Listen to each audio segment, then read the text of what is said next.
আর নাজিল হয় না। বিশ্বনবী he started to miss the revelation, কোরআনকে খুব মিস করতে লাগলেন। কিরে, কি সুন্দর জিবরাইল আসতো কোরআন নিয়ে, ওহী নিয়ে, আসে না কেন?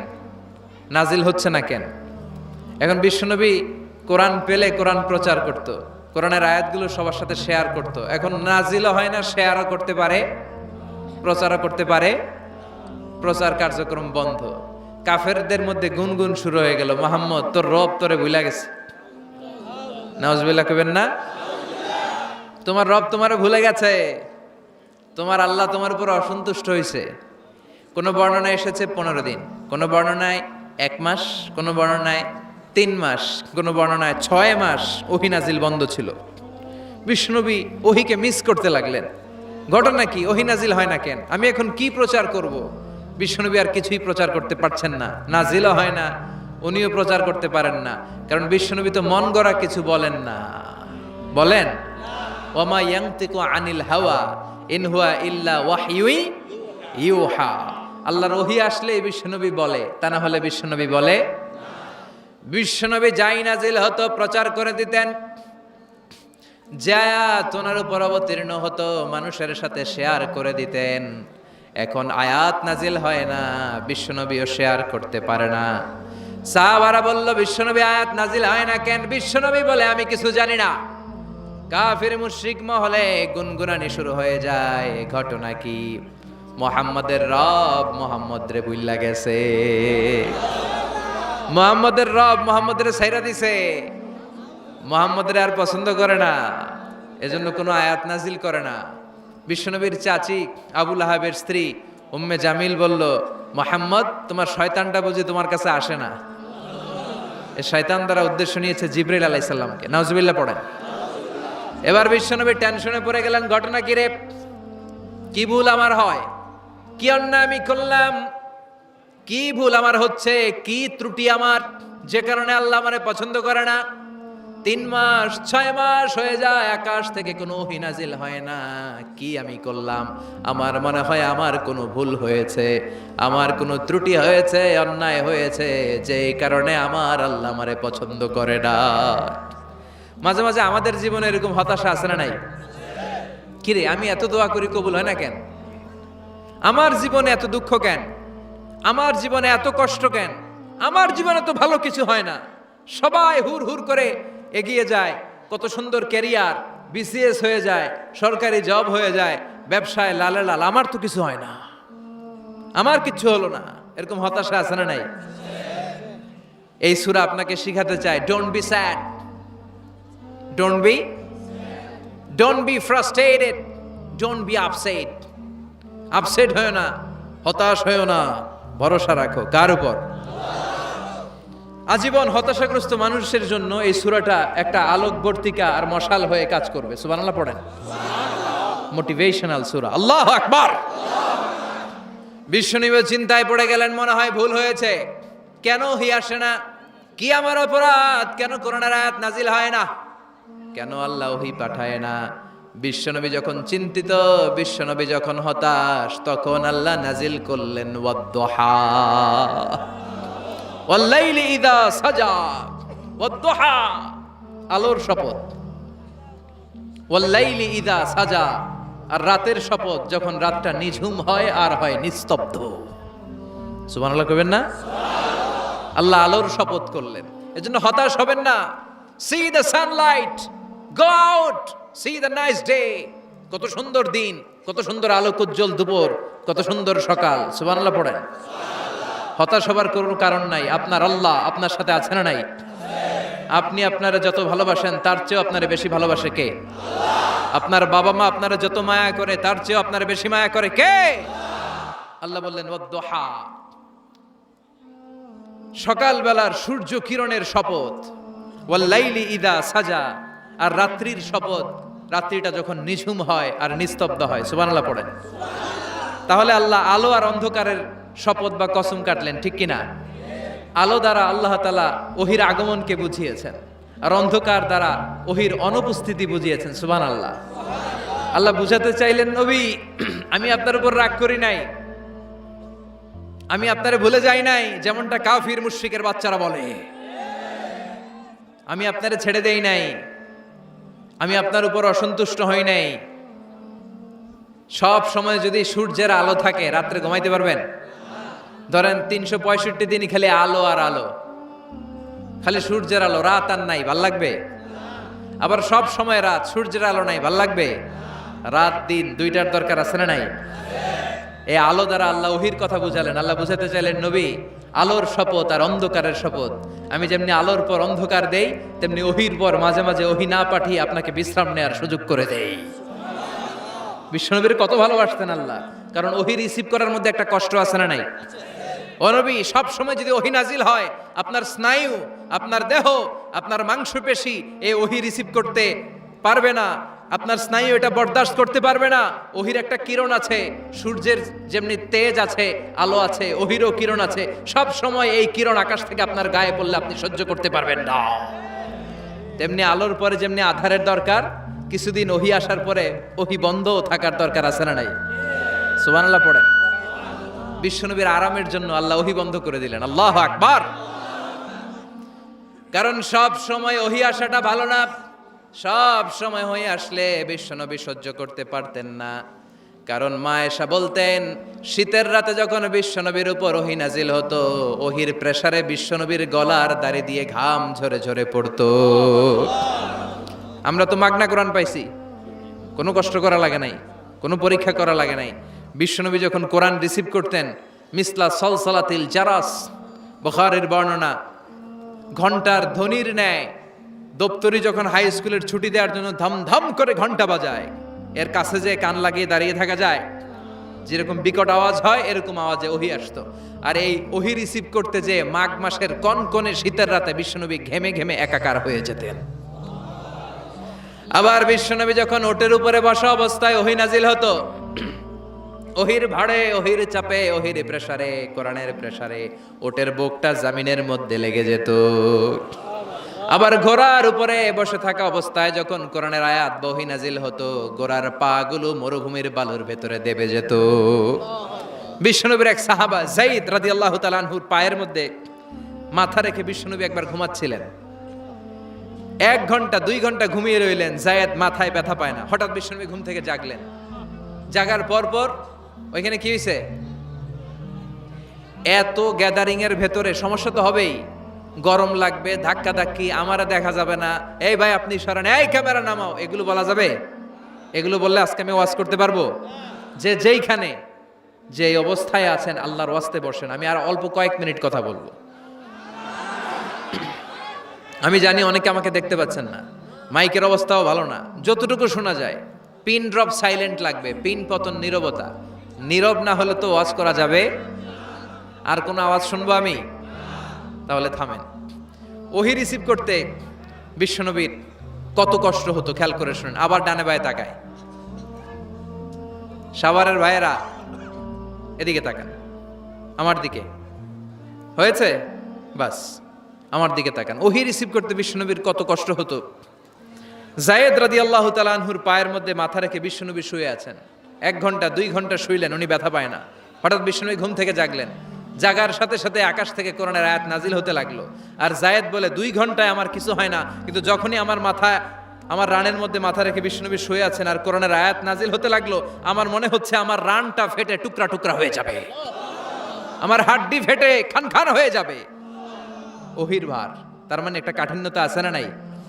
এজন্য আল্লাহ বিশ্বনবীরা ডেকে বললেন, নবী আমি রাগ হই নাই, আমি আপনারে ভুলে যাই নাই। বারবার সূর্যের আলো থাকলে, সব সময় সূর্যের কিরণ থাকলে যেমনি আরাম লাগে না, বারবার ওহি রিসিভ করতে যেই কষ্টটা আপনার হয়, আমি আরশের উপর থেকে দেখে আমার সহ্য হয় না। এজন্য আপনাকে বিশ্রামের ব্যবস্থা করে দিলাম। এই জন্য কিছুদিন ইচ্ছা করে আমি ওহি বন্ধ করে দিলাম। ওয়াদ-দুহা ওয়াল-লাইলি ইযা সাজা মা ওয়াদ্দাআকা রাব্বুকা ওয়া মা ক্বালা। সকালবেলার সূর্য কিরণের শপথ, রাতের নিস্তব্ধতার নিঝুম রাত্রির শপথ। মা ওয়াদ্দাআকা রাব্বুকা ওয়া মা ক্বালা। আপনার রব আপনারে ভুলে যায় নাই, আপনার উপর অসন্তুষ্ট হয় নাই। সুবহানাল্লাহ পড়েন। তাহলে কাফেররা যা বলেছে এটা ওদের মুখের উপরে, জোরে কোন ঠিক কিনা? উম্মে জালিল বিশ্বনবীকে যে গালি দিয়েছে ওর গালি ওর মুখের উপরে, জোরে বলেন ঠিক কিনা? আমার নবীরে যারা কবি বলে গালি দেয় ওই গালি ওদের মুখের উপরে, ঠিক কিনা? আমার নবীরে যারা পাগল বলে গালি দেয় ওদের গালি ওদের মুখের উপরে, ঠিক কিনা? আমার নবীরে যারা লেস কাটা নির্বংশ বলে ওদের 14 গোষ্ঠী নির্বংশ, জোরে বলো ঠিক কিনা? আমার নবীর সম্মানের বিরুদ্ধে যদি কথা বলে তাদের বিরুদ্ধে আমাদের হুঙ্কার আর লড়াই আছে না নাই? বিশ্বনবীরে গালি দিলে কলিজা আগুন লাগে? কার কার লাগে? হাত তুলে আল্লাহর দেখা।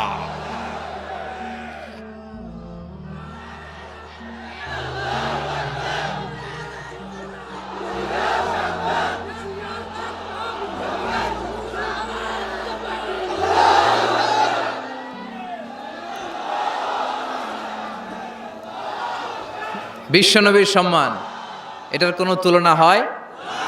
বিশ্বনবীর লাইফ নিয়ে কথা বলা অসাধারণ এক লাইফ, ওনার বায়োগ্রাফি, এটা অসম্ভব। এটা তলাবিহীন সাগরের মতো। বিশ্বনবীকে যদি কথা বলতে শুরু করে এটা অনেকটা তলাবিহীন সাগরের মতো। এটা সাগর কিন্তু কি নাই? কথা কয় না কি নাই? বিয়ন্ডলেস, বাউন্ডলেস, বটমলেস, ঠিক কিনা? As a father, as a husband, as a teacher, as a lawgiver, as a lawmaker, as a reformer of the society, as a messenger, as a commander, Muhammad is the superman of the world. গোটা বিশ্বের জন্য তিনি Superman হয়ে এসেছে। এজন্য আমার নবীরা যারা গালি দেয় এগুলো পিতৃ পরিচয়হীন জারদ সন্তান। বিশ্বনবীর সম্মান নিয়ে উল্টাপাল্টা করলে এটা সহ্য করা হবে না, জোরে কোন ঠিক কিনা? তুমি আমারে গালি দাও আমি মেনে নিব, আমার বাপেরে গালি দাও মেনে নিব, আমার দলের গালি দিবি মেনে নিব, কিন্তু আমার নবীর গালি দিলে খবর আছে না নাই? আমার নবীর দিকে, আমার নবীর সম্মানের দিকে বা হাত তুললে ওই বা হাত কেমন করে ভেঙে দিতে হয় সেটাও আমাদের জানা আছে, জোরে কোন ঠিক কিনা? বিশ্ব নবীর সম্মান ইটস অ্যান আনপ্যারালাল ইস্যু। এই ইস্যুতে হেফাজত নাই, এই ইস্যুতে জামাত নাই, এই ইস্যুতে চরমনাই নাই, এই ইস্যুতে সরসিনা নাই, এই ইস্যুতে তাবলীগ নাই, আওয়ামী লীগ নাই, জামাত নাই। 17 কোটি মানুষ এক প্ল্যাটফর্মে দাঁড়িয়ে যায়, চিল্লায় বলেন ঠিক কিনা? কারণ এই নবীর সুপারিশ ছাড়া আমি আপনি জান্নাতে যেতে পারবো না, জোরে কোন ঠিক কিনা? এজন্য নবীর ভালোবাসা, নবীর প্রতি মাহাব্বত অন্তরে থাকার দরকার আছে না নাই? আল্লাহকে যে পাইতে চায় হযরতকে ভালোবেসে, আরশ কুরসি লৌহ কালাম না চাইতে পেয়েছে সে। হযরতকে ভালোবেসে আরশ কুরসি লৌহ কালাম না চাইতে পেয়েছে সে, ঠিক কিনা? বিশ্বনবীর ভালোবাসলে গোটা বিশ্ব তার পায়ের সামনে এসে চুমু খাবে। আমরা এই নবীর ভালোবাসা চাই, আমরা এই নবীর শাফাত চাই, আমরা এই নবীর নেতৃত্বে জান্নাতে ঢুকতে চাই। এজন্য আল্লাহ বললেন, নবী মা ওয়াদ্দাআকা রাব্বুকা ওয়া মা ক্বালা, ভয় নাই, চিন্তা নাই, হতাশ হবেন না, নিরাশ হবেন না, আমার উপর ভরসা রাখেন। আপনার আল্লাহ আপনারে ভুলে যায় নাই, আপনার আল্লাহ আপনার উপর অসন্তুষ্ট হয় নাই। ও নবী আপনি জেনে রাখেন, আল আখিরাতু খায়রুল লাকা মিনাল উলা। দুনিয়ার বুকে অনেকে আপনারে গালি দিবে, দুনিয়ার বুকে আপনার অনেক বিপদ আসবে, দুনিয়াটা আসল নয়, আসল হলো আখিরাত। ওয়ালাল আখিরাতু খায়রুল লাকা মিনাল উলা, ও নবী আখিরাত এই দুনিয়ার চেয়ে আপনার জন্য শ্রেষ্ঠ। আরেক আয়াতে বললেন শ্রেষ্ঠ এবং স্থায়ী। বাল তুনসিরুনাল হায়াতাদ দুনিয়া ওয়াল আখিরাতু খায়রুন ওয়া আবকা। সুবহানাল্লাহ, ও নবী এই দুনিয়া স্থায়ী না, এই দুনিয়া শ্রেষ্ঠ নয়, শ্রেষ্ঠ আর স্থায়ী জায়গা হলো জান্নাত। এজন্য দুনিয়ার জন্য পাগল হওয়া যাবে না, মুমিন পাগল হয় আখিরাতের জন্য। এই দুনিয়াতে আজীবন থাকতে আসি নাই, আজীবন থাকবেন? কথা কন। এজন্য এতজনের ভয় পেয়ে লাভ কি? ভয় পাবো আমরা একজনের, চিল্লায় বলেন তিনি কে? যাদের হৃদয়ে আছে আল্লাহর ভয়, তারা কবু পথ ভুলে যায় না। আল্লাহর প্রেম ছাড়া এই দুনিয়ায় কারো কাছে কোনো কিছু চায় না। রাতের আধারে যারা সেজদাতে রায়, দু চোখের স্রোতে নদী যেন বয়, ছলনার হাছানি যতই আসুক পেছনে ফিরেও সে তাকায় না। যাদের হৃদয়ে আছে আল্লাহর ভয়, তারা কবু পথ ভুলে যায় না। আল্লাহর প্রেম ছাড়া এই দুনিয়ায় কারো কাছে কোনো কিছু চায় না, কারো কাছে কোনো কিছু চায় না। ঠিক কি না? মুমিনের ভয় একজনের প্রতি, চিল্লায় বলেন তিনি কে? আল্লাহ বললেন ওয়ালাল আখিরাতু খায়রুল লাকা মিনাল উলা। ও নবী, দুনিয়াতে এত ভয় পেয়ে কোনো লাভ নাই। বিড়ালের মতো হাজার বছর না বেঁচে সিংহের মতো একটা গর্জন দিয়ে মরার দাম অনেক বেশি। ওয়ালাল আখিরাতু খায়রুল লাকা মিনাল উলা। এই দুনিয়ার জীবনের চেয়ে নবী আখিরাতের দাম অনেক বেশি। এই দুনিয়ায় আমরা আজীবন থাকতে আসি, চলে যেতে হবে।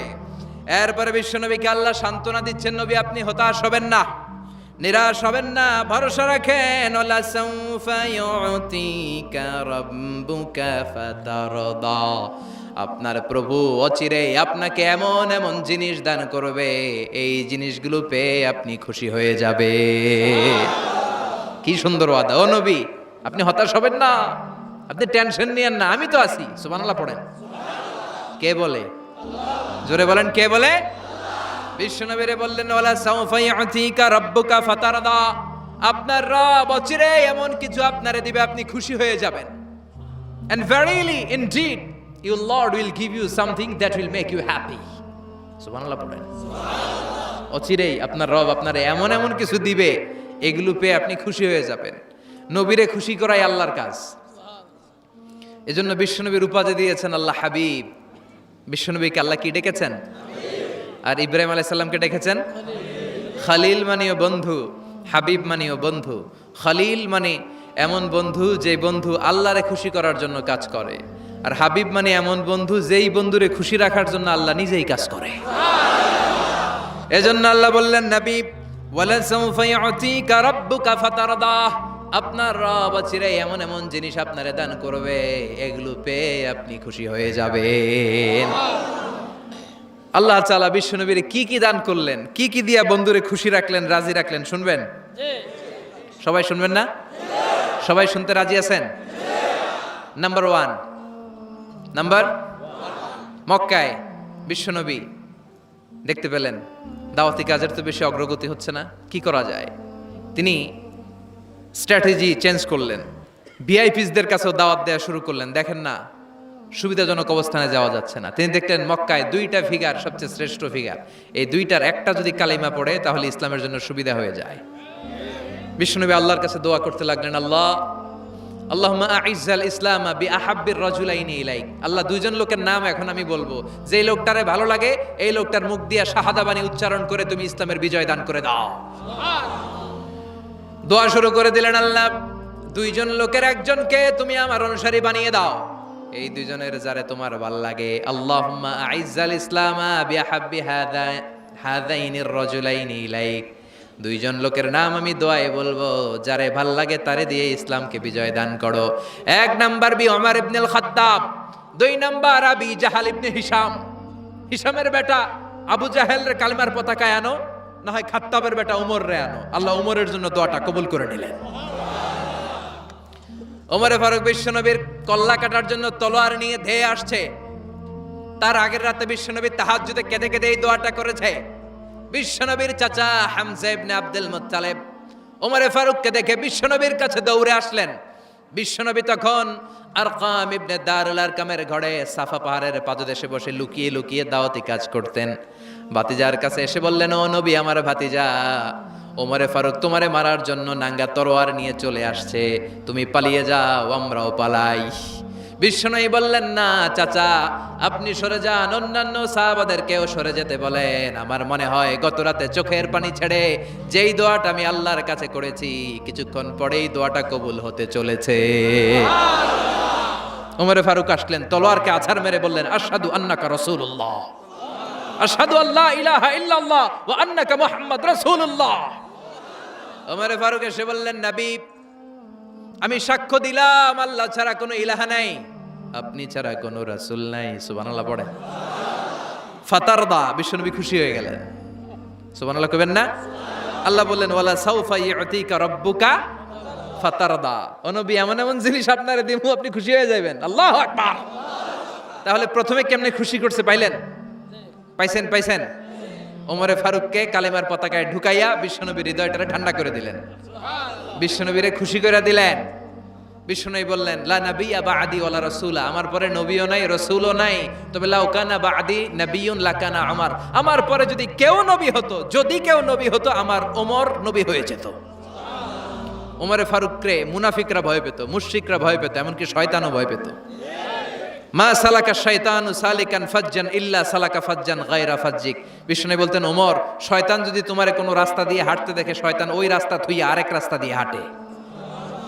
তার মানে বিশ্বনবীরে খুশি করার এক নাম্বার পদ্ধতি ওমরে ফারুককে কালিমে পড়ায় খুশি, ঠিক কি না? বিশ্বনবী খুশি হয়ে গেলেন। নাম্বার 1 কয়টা গেল? নাম্বার 2, বিশ্বনবী দাওয়াত দেওয়ার জন্য তায়েফে গেলেন। মক্কাতুল মুকাররমা থেকে 70-80 কিলো দূর, পাহাড়ি এলাকা, ঠান্ডা এলাকা। হজ উমরা যারা করেছেন দেখেন নাই, ঘুরে ঘুরে উঠতে হয়। আবার এখন ক্যাবেল কার আছে, ক্যাবেল কার দিয়ে ওঠা যায়, নামা যায়। আমি গিয়েছি অনেকবার। ওই তায়েফে বিশ্বনবী দাওয়াত দিতে গেলেন, কিন্তু তায়েফের ছেলেরা বিশ্বনবীর দাওয়াত কি গ্রহণ করেছে? কি করছে? তিনটা জায়গায় বিশ্বনবীকে পাথর মেরে বেহুশ করেছে। তিনটা জায়গায় বিশ্বনবী নিজের কোনো স্বার্থের জন্য যায় নাই, তায়েফের লোকরা যাতে জাহান্নামের আগুনে না জ্বলে ওদেরকে বাঁচানোর জন্য গিয়েছিলেন, ঠিক কিনা? খেয়ে না খেয়ে দিন প্রচারের কাজে নিজেকে দিয়েছ বিলিয়ে, তায়েফের কাফিরেরা চিনল না সে আলো, দুষ্ট ছেলেদের পিছু দিল লেলিয়ে, পাথরের আঘাতে ক্ষত বিক্ষত হয়ে সারা শরীর থেকে রক্ত ঝরে। হে রাসূল তোমাকে ভুলি আমি কেমন করে, হে রাসূল তোমাকে ভুলি আমি কেমন করে। হাজার ব্যথা বেদনার পরে ফিরে আসনি তুমি আপন ঘরে, দিনের আলো তুমি ছড়িয়ে দিতে, চলে গেলে মদিনায় মক্কা ছেড়ে। হে রাসূল তোমাকে ভুলি আমি কেমন করে, হে রাসূল তোমাকে ভুলি আমি কেমন করে, ঠিক কি না? তায়েফবাসীদেরকে বাঁচানোর জন্য বিশ্বনবী তায়েফে দাওয়াত দিতে গেলেন। পাথরের আঘাত খেলেন, বিশ্বনবীর দাওয়াতে তারা সাড়া দেয় নাই। বিশ্বনবীর মন খারাপ, ঠিক কিনা? মন খারাপ হয়ে বিশ্বনবী নাখলা নামক খেজুরের বাগানে ঢুকলেন। সারা গা দিয়ে ঝরঝর করে রক্ত পড়েছে। বিশ্বনবীর সাহাবী যায়েদ বিন হারেসা কুয়া থেকে পানি এনে বিশ্বনবীর মোবারক দেহটা থেকে ধুয়ে রক্ত পরিষ্কার করে দিচ্ছেন। বিশ্বনবী রাতে সেখানে ঘুমালেন, ফজরের সময় নামাজ পড়তে শুরু করে দিলেন। বিশ্বনবীর তেলাওয়াত শুনে একদল জিন অবাক হয়ে গেল। জিনেরা কয় ইন্না সামি'না কুরআনান আজাবা ইয়াহদি ইলার রুশদি ফাআমান্না বি। সুবহানাল্লাহ। দাওয়াত দিতে আইছিল মানুষরে, দাওয়াত দিতে আসছিল কাদেরকে? কিন্তু মানুষ দাওয়াত কবুল করে নাই। আর বিশ্বনবী কেঁদে কেঁদে যখন নামাজ পড়ছিলেন, তেলাওয়াত শুনে জিনেরা অবাক। জিনেরা কয় এটা কোনো মানুষের বাণী হতে পারে না, আল্লাহর বাণী ছাড়া। জিনেরা এই বাণী শুনে কোহে কাফে যে জিনের রাজ্যে যে দাওয়াতি কাজ শুরু করে দিল আর ঘোষণা দিল আমরা মুহাম্মদের উপর ঈমান এনে মুসলমান হয়ে গেলাম। বিশ্বনবী ফজরের সালাতের পরে কাঁদে, হায়রে তায়েফবাসীরা মরে যাবে। আমলাতুল জিবাল পাহাড় রক্ষী ফেরেশতারা এসে বলে নবী আপনি শুধু আদেশ দেন, তায়েফের দুই পাশের গিরি পর্বত গিরি পাহাড় দিয়ে এমন ভাবে চাপা দেব তায়েফের ছেলেগুলো মুহূর্তের মধ্যে পাউডার হয়ে যাবে। বিশ্বনবী বললেন না, আমি ওদেরকে ক্ষমা করে দিলাম, ওরা হয়তো কালিমা পড়ে নাই, ভবিষ্যৎ প্রজন্মের অনেকে কালিমা পড়ে মুসলমান হয়ে যাবে। বিশ্বনবী কাঁদলেন, হায় হায় আমার দাওয়াতি কাজ ব্যর্থ হয়ে গেল। বিশ্বনবীর মন খারাপ। বিশ্বনবীর যখনই মন খারাপ, মন ভালো করার দায়িত্ব নেয় কে? আরশ থেকে বিশ্বনবীর ডেকে বলে নবী আপনি দেখেন নাই, আপনি যে কিবলামুখী হয়ে নামাজ পড়তেছিলেন, আপনার কেরাত শুনে জিনেরা মুসলমান হয়েছে। মানুষদেরকে দাওয়াত দিতে এসেছেন, ওরা দাওয়াত কবুল করে নাই তো কি হয়েছে, একদল জিনকে আমি মুসলমান বানিয়ে দিয়েছি গো নবী। ফাতারদা ফাতারদা, বিশ্বনবী খুশি হয়ে গেলেন, আর দুঃখ নাই। সুবহানাল্লাহ কইবেন না? 80 কিলোমিটার পথ বেয়ে আসছে, 3 বার মাই খায়া বেহুশ হয়েছে, একজনও কালিমা পড়লো না, দুঃখে কলিজাটা ছিঁড়ে যায়। আল্লাহ বললেন কলিজা ছিঁড়ার কোনো কারণ নাই, মানুষগুলো মুসলমান হয় নাই তো কি হয়েছে, অদৃশ্য এক জাতি, এক প্রাণী যাদেরকে চোখে দেখা যায় না, আপনার দাওয়াত কবুল করে এরা মুসলমান হয়ে গিয়েছে। বিশ্বনবীর আল্লাহ খুশি করে দিলেন, এই নিউজ দিয়ে খুশি করে দিলেন। সুবহানাল্লাহ কইবেন না? তাহলে বিশ্বনবীরে খুশি করার দায়িত্ব কার? কয়টা গেল? 3 নম্বরে বিশ্বনবীর কলিজার টুকরা স্ত্রী খাদিজা চলে গেলেন। সাইয়েদাতুনা খাদিজা সব সম্পদগুলো বিশ্বনবীর জন্য দিয়ে দিলেন। বিশ্বনবীও খাদিজার জন্য দোয়া করতেন। বিশ্বনবী বলছেন, আল্লাহ কিয়ামতের দিন, যেদিন বন্ধু বন্ধুরে চিনবে না, বাবা ছেলেরে চিনবে না, পীর সাহেব মুরিদরে চিনবে না, ওই কঠিন বিপদের দিনে আমি আমার খাদিজারে যেন ভুলে না যাই। এই দুনিয়ার বুকে একটা মহিলাকে আরশের উপর থেকে আল্লাহ সালাম জানিয়েছেন, মহিলাটার নাম হলো খাদিজাতুল কুবরা তাহেরা। এই কলিজার টুকরা স্ত্রী চলে গেল, বিদায় নিলেন। বিশ্বনবীর কলিজাটা ভেঙে যায়, খান খান হয়ে যায়। যেই চাচা বিশ্বনবীর এত লালন পালন করলো, আদর যত্ন করলো, আবু তালেব, এই আবু তালেবও ঈমান না এনে দুনিয়া থেকে বিদায় নিল। শেল্টার দেওয়ার, আশ্রয় দেওয়ার বিশ্বনবীর দুইটাই জায়গা ছিল মক্কায়। এখন আর নবীরে কেউ শেল্টার দেয় না, এখন আর নবীরে কেউ শেল্টার দেয় না। নবীর হৃদয়টা ভেঙে খান খান, কই যাবে, কি করবে? কিন্তু আরশের উপর থেকে নবীর কষ্ট দেখে কে? আল্লাহ বললেন, নবী দুনিয়াতে কষ্ট, চলে আসেন, উপরে চলে আসেন। সুবহানাল্লাযী আসরা বিআবদিহি লাইলাম মিনাল মাসজিদিল হারামি ইলাল মাসজিদিল আকসা।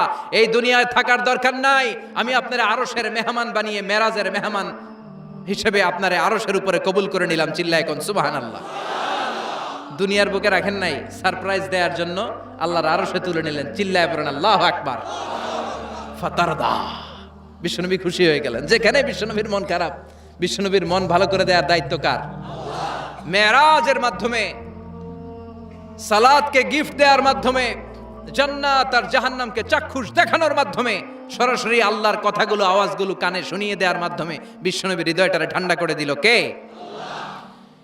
এরপরে দেখেন কি করে রব্বুল আলামিন বিশ্বনবীরে খুশি করে। মক্কার জমিনে আর থাকতে পারে না বিশ্বনবী, যেখানেই থাকুক, যেখানেই যাবে, ওখানেই মুহাম্মদ রে মার।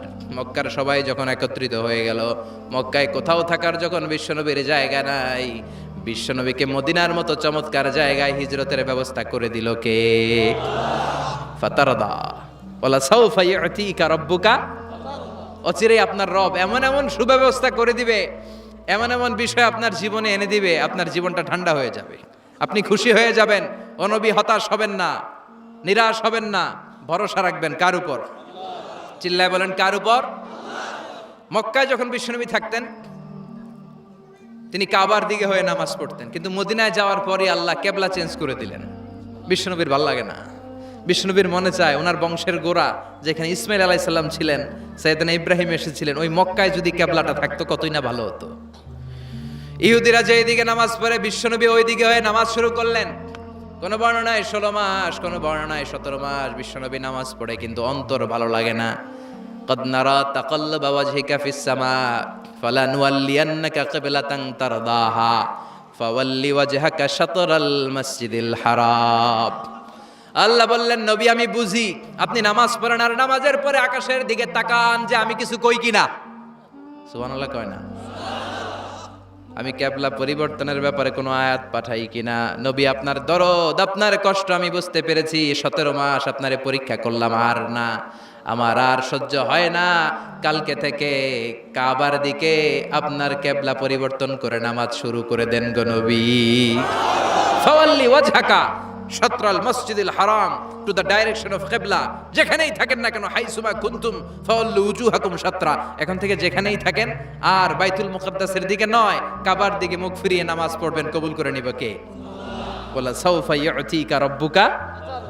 অচিরে আপনার রব আপনার এমন এমন জিনিস দিবে, আপনি খুশি হয়ে যাবেন। খুশির ঠেলায় আহা, আর দুঃখ থাকে না, একটার পর একটা দুঃখ, ঝঞ্ঝা, কষ্ট, বাধা আসতে থাকে, আর আল্লাহ সেইটাকে শান্তি আর ভালোবাসার সমীরণ বাতাসে পরিণত করে দেয়। চিল্লায় বলেন ঠিক কিনা? এরপরে মদিনাতে যে উম্মতের জন্য টেনশনের শেষ নাই। বসে বসে বিশ্বনবী ভাবে আগের জামানার উম্মতেরা কেউ